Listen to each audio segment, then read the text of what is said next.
Chers amis, bonjour. Nous sommes le jeudi 14 septembre 2023. Il est 9h30. Quelques news de l'Arménie, de l'Artsakh et de la diaspora arménienne. Une petite affiche. Donc, ça sera vendredi dans 8 jours. Voilà, à Bourg-les-Valences. Donc, un débat sur l'Artsakh réalisé par l'association culturelle Arménia. Donc, voilà, la salle Chenevier de la musée Jean Moulin. Donc, voilà, l'Artsakh. Le titre, vous le voyez, l'Artsakh. Les raisons de l'espoir. Que peuvent l'Arménie et la diaspora, tout simplement, c'est une question qui sera débattue. Donc chacun pourra dire son mot et puis on verra, on fera une conclusion, voir ce qu'on peut faire encore pour avancer. Voilà. Et puis d'avance, donc à Valence, une manifestation donc le dimanche 1er octobre sur la place de la Fontaine, au centre de ville de Valence, organisée par l'ensemble une fédération d'associations arméniennes pour soutenir l'Artsakh. Voilà, donc on en reparlera, ce sera 17h le 1er octobre, dimanche 1er octobre. Revenons à l'actualité, mes amis. Donc l'actualité du jour, avec bonheur, nous avons entendu donc hier matin, le ministre iranien de la Défense, le général Mohamed Reza Ashtiani, qui a déclaré qu'une guerre ne se déclencherait pas dans la région et que la position de la République islamique d'Iran par rapport à la géopolitique régionale est claire. Faisant suite à la tension arméno-azérie, donc l'information a été diffusée par Al-Sar Press. Le ministre donc de la Défense d'Iran, Ashtiani, a fait cette déclaration donc hier matin devant le gouvernement à Téhéran, de gouvernement iranien, commentant les tensions entre l'Arménie et l'Azerbaïdjan. Donc l'Iran assure qu'il n'y aura pas de guerre entre l'Azerbaïdjan et l'Arménie. Téhéran a eu la promesse de Bakou, la pression aussi, hein, donc de Téhéran sur Bakou. Voilà, c'est une zone rouge, une ligne rouge. Il affirme qu'il ne sera pas franchi. Voilà quand même un gage, au moins une énième affirmation encore, mais cette fois-ci c'est du sérieux. Donc voilà, et puis l'Iran qui semblerait amasser des troupes, pardon, à la frontière donc au sud de l'Arménie, voilà, au cas où. Par ailleurs, l'Azerbaïdjan continue aussi d'amasser des troupes hein, aux frontières de l'Arménie et de l'Artsakh. C'est ce qu'a déclaré hier Nikol Pachinian, le Premier ministre arménien. Voilà, qui bougera. Voilà. Entre-temps, on a appris que les positions arméniennes, donc frontalières, par Kocharian, hein, Kocharian qui est l'un des représentants justement du conseil militaire hein, de l'Arménie, a affirmé que les positions arméniennes depuis septembre dernier, cela fait un an déjà que l'Arménie avait été attaquée donc en septembre dernier par l'Azerbaïdjan. Depuis, les frontières de l'Arménie avec l'Azerbaïdjan ont été renforcées, donc il y a eu des travaux de renforcement, c'est ce qu'il a affirmé. Et puis l'armement aussi, hein, qui est l'équipement aussi qui a suivi. Voilà, pour faire face, donc d'après Anthony Kocharian, c'est son nom, hein, donc d'après Anthony Kocharian, l'armée arménienne fera face avec honneur face à toute agression et repoussera à les moyens de contrer cette agression. La Russie n'est pas l'ennemi de l'Arménie et ne le sera jamais, a affirmé Maria Zakharova, donc hier, la porte-parole du ministère russe des Affaires étrangères. Bien sûr, ce sont des déclarations tout simplement qu'il faut tenir compte. Donc, Nikol Pachinian, le corridor traversant le territoire arménien n'est pas prévu. C'est une ligne rouge pour nous. C'est ce qu'a affirmé hier dans une longue déclaration au Parlement arménien, répondant aux questions des députés et des journalistes, voilà, surtout des députés d'ailleurs. Voilà, donc la ligne rouge, c'est le corridor de ce qu'on appelle le corridor des Enquêtes qui ne sera pas, ça n'a pas été conclu dans les accords du 9 novembre 2020 et l'Arménie reste ferme. Il n'y aura pas de corridor à travers l'Arménie entre le Nakhitchevan et l'Azerbaïdjan. C'est ce que veut aussi la Turquie qui met la pression. Hein, voilà. Euh, alors, la NSS d'Arménie, les services de sécurité nationale d'Arménie, vérifie, selon Pachinian, les publications faisant référence à des combattants de Wagner qui seraient venus en Arménie pour renverser le régime de Pachinian. Voilà. Des combattants de Wagner qui seraient venus en Arménie, qui seraient aidés par le peuple pour renverser le régime de Pachinian. Pachinian a dit que ses services recherchaient justement ces éléments de Wagner qui ont été annoncés, mais dont Moscou a démenti après coup hein, par Maria Zakharova. On ne sait pas s'il y a des éléments de Wagner qui sont arrivés en Arménie pour faire un coup d'État, voilà. Et puis Pachinian, ironiquement, a dit la révolution, donc le renversement, enfin la révolution a déjà eu lieu en 2018. C'était sa révolution depuis, en affirmant qu'il n'y en aura pas une autre, voilà.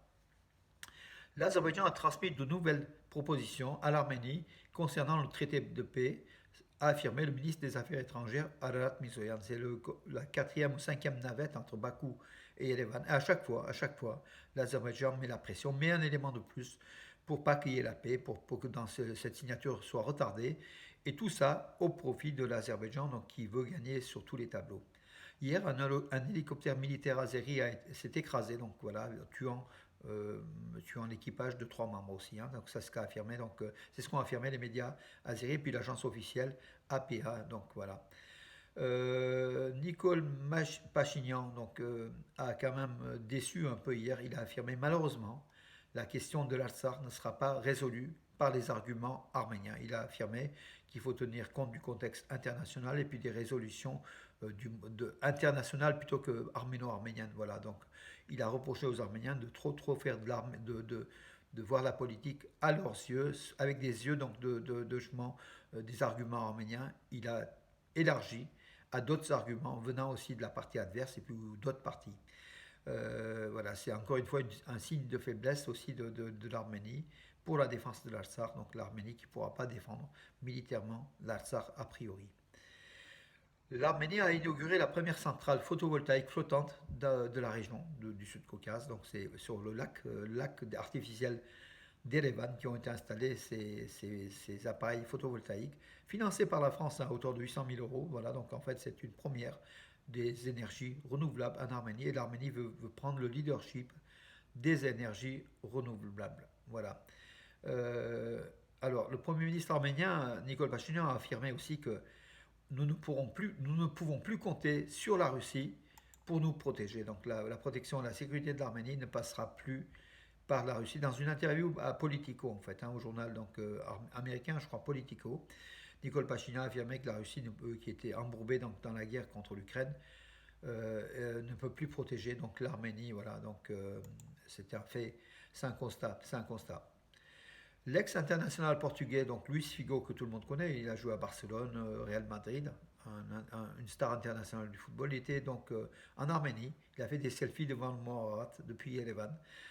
Voilà, il participe sans doute là-bas à des réunions de l'UEFA, donc Figo, qui compte des amis des footballeurs arméniens en Arménie aussi. Hein.